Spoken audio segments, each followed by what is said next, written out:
think we're live. Hello. I'm just going to wait a wee minute just to see if other people show up to watch tonight.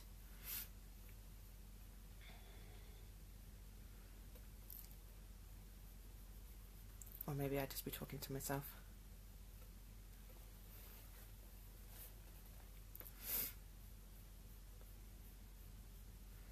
So tonight we're going to do another reading from When the Mask Falls.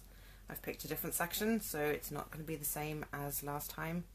I'm going to do a wee Q&A, and then at the end I'm going to do a wee shout out. So you've got maybe about 10 minutes if you want to go onto Kickstarter and order your copy of the book, and if you do that I will be able to give you a shout out at the end.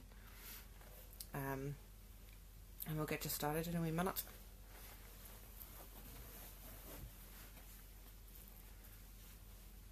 Instagram's taking a wee moment to refresh. Pamela's here. Hello, Pamela. If you're coming on Facebook, actually, do say hello, because otherwise I won't be able to see who's here. It doesn't give me a list of watchers, so give me a wee shout and I can give you a good wave. So we'll give a wee minute. If you have any questions for me during the Q&A, get ready to write them down for me.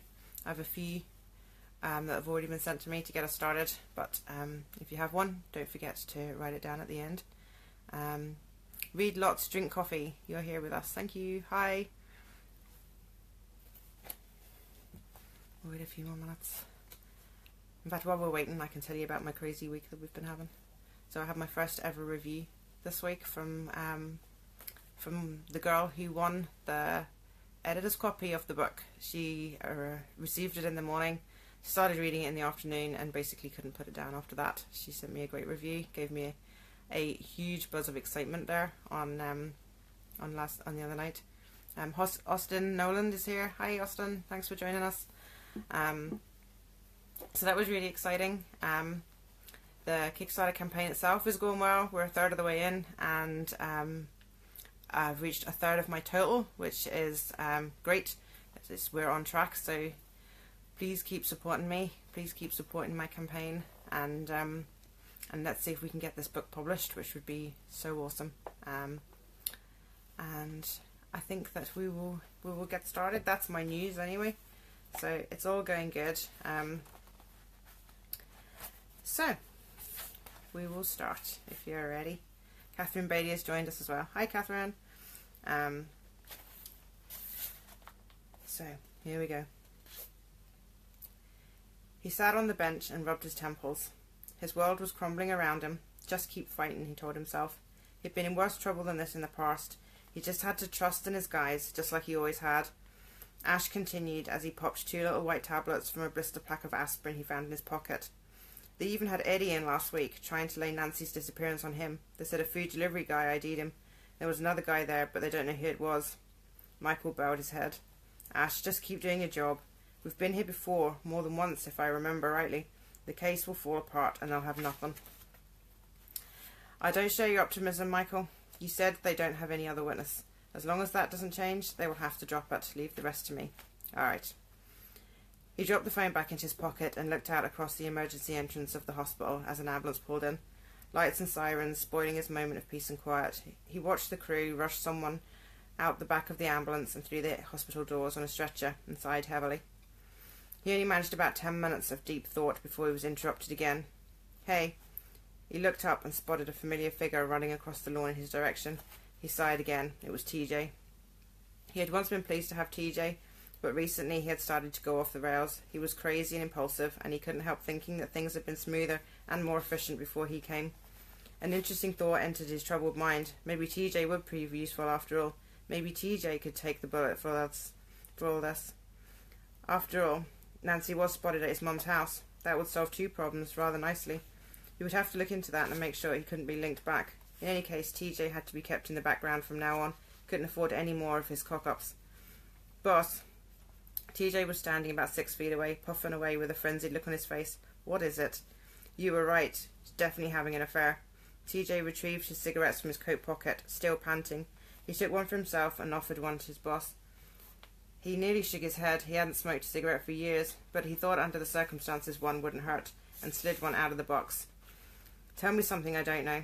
I can do better than that, he said, leaning forward so he could light both cigarettes simultaneously with his Zippo. Look at this.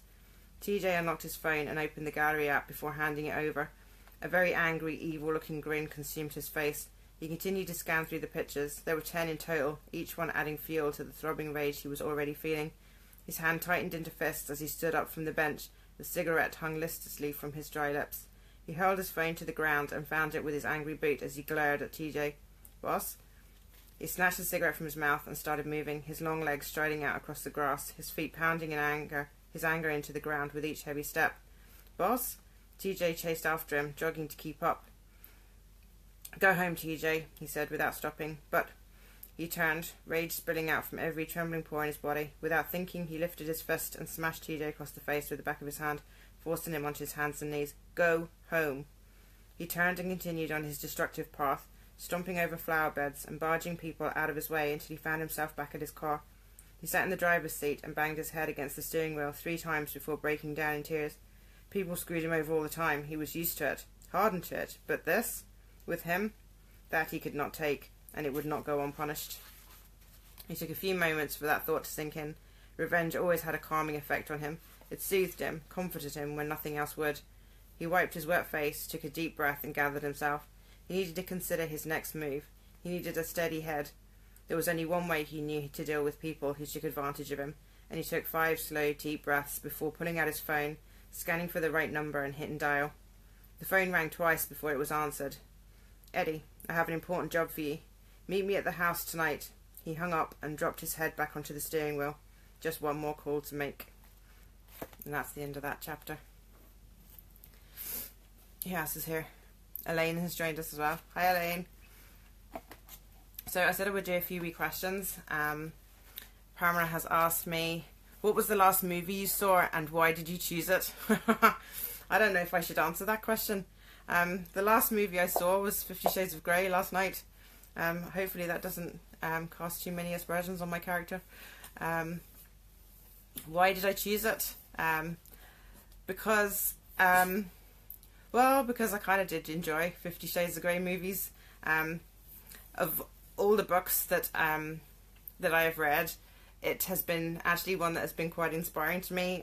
Somebody actually asked me earlier to answer which writers inspire you, and actually E.L. James was on that list because she inspired me because her book is it's not a very good book. It's not well written. The storyline is a bit shoddy. But the reason it inspires me is because it still got published, and it proves that sometimes a bad book can still be published, and that kind of gives me a bit of hope, maybe. Not that I think my book is bad, but I think, that there's a lot of factors involved in publishing a book. So, yeah, so that's what I watched last night. Catherine Bailey thinks I'm a dirtbird. Thanks, Catherine.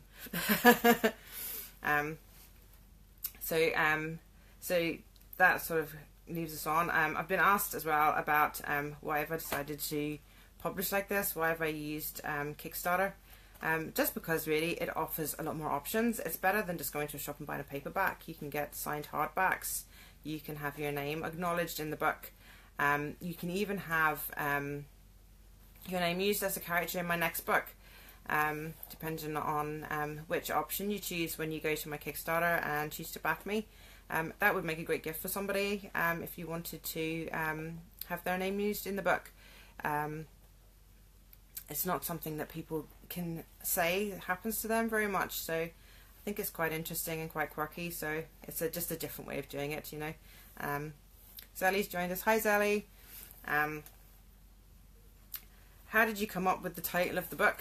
That's a kind of an interesting question, because coming up with the title of the book is usually pretty hard. You maybe start off with a theme of a book when you start writing it, and as the book goes on it maybe moves away from that, so the title actually doesn't really fit by the end. So when I came up with the title for When the Mask Falls, I wrote a mood board. I wrote words all over it, and phrases and themes and colours and all things like that I thought were relevant to the book. And as I kind of built up onto my mood board, some themes turned up. So mask, identity, revealing your new identity, things like that. So they all came up. So I figured that When the Mask Falls kind of fit into that. Yeah, as I said, Trembe Sandra 39 has joined us. Thanks on Instagram.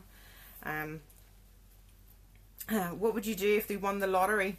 That's a really good question. I probably should say that I would start some kind of writer's retreat, you know, and all of us creative people could just go and be quiet on a mountain somewhere and write books together and be artistic and meditate and do things like that. But I think probably I would just do that for me and not share it. It would be great to be able to do that, but I think the first thing I would probably do is go on a cruise, because I've always wanted to do that, get away and enjoy some sunshine, and see what that took me. I would probably buy myself a Lotus, because I quite like Lotus cars as well, but the hard part there would be deciding which colour, of course. Dreadful Lullaby has joined us. Hi, thank you for coming. Does anyone else have any more questions they want to ask me? If you get in there quick, I can do one before I close up for the night. Chris Linder is here. Hi, Chris Linder. You're on Instagram as well. If you're on Facebook, there's 5 of you. I can't see who you are, so give me a wee hi if you're there. So that's okay. So no more questions then. Just really then for me just to say a good shout out to people that have backed me over the last few days. Catherine Bailey, tell me the ending. I'm not going to tell you the ending. You just have to wait until you read the book. So who am I giving a shout out to? Laura, Joanne, Kelly. Kelly joined us on the live Q&A the other day, so thanks Kelly. You were quick on the mark there. Loads of guests: Rosanna, Joshua, James, more guests: Lawrence, Donna, Patrick, Nadine, Colleen. Loads of people there, and more guests. So thank you so much. People keep going on to Kickstarter. You can find me at When the Mask Falls if you search for it, or there'll be a link all over Facebook and Instagram to get you there straight away. And do back me. We're a third of the way there. Third of the total has been raised so far, so we've still got a wee way to go, so we can get this into print. But thank you so much so far, and keep sharing. Thank you. Have a good evening. Bye.